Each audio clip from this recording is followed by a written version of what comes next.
So this week I have researched the use of projection and digital in theatre, as well as my production role of a projection manager. So as we are looking to include digital and projection elements within our FMP show,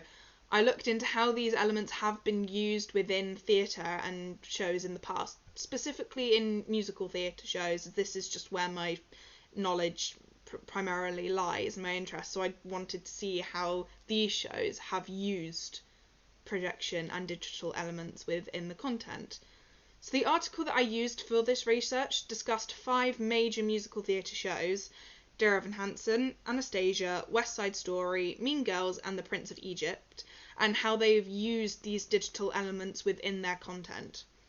So my favourite uses that I found from this research was how Dear Evan Hansen uses their screens to display the social media posts that the characters view throughout the show as an immersive experience for the audience, and how Mean Girls does a similar thing in their song World Burn, where images from the infamous Mean Girls Burn book are displayed upon the screens for the audience to see.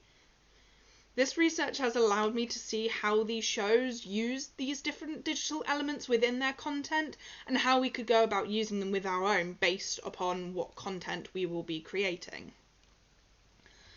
So also, as will be discussed in the research document, it was really difficult to research my production role of a projection manager, as this isn't necessarily a typical role you would find in theatre, unlike lighting or costume or stage managing. Suggestions were given about looking into other technical roles, however I still struggled to find any information on other roles that could even be close to applied to my role and the responsibilities that I will have,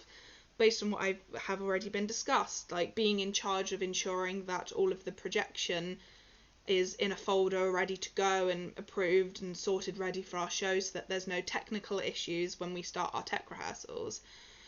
So instead of struggling to find this information, I decided to, as for this research, to look into something that I know I will probably be looking at as a part of this role, which is based on an idea that has been had about how to use projectors as lighting instead of using stage lights. So this research allowed me to understand how we could use just regular old computer projectors as a source of lighting, as well what needs to be done in order to achieve this effect, including how dark the rooms will need to be for it to work properly, as well as the projector settings that need to be inputted.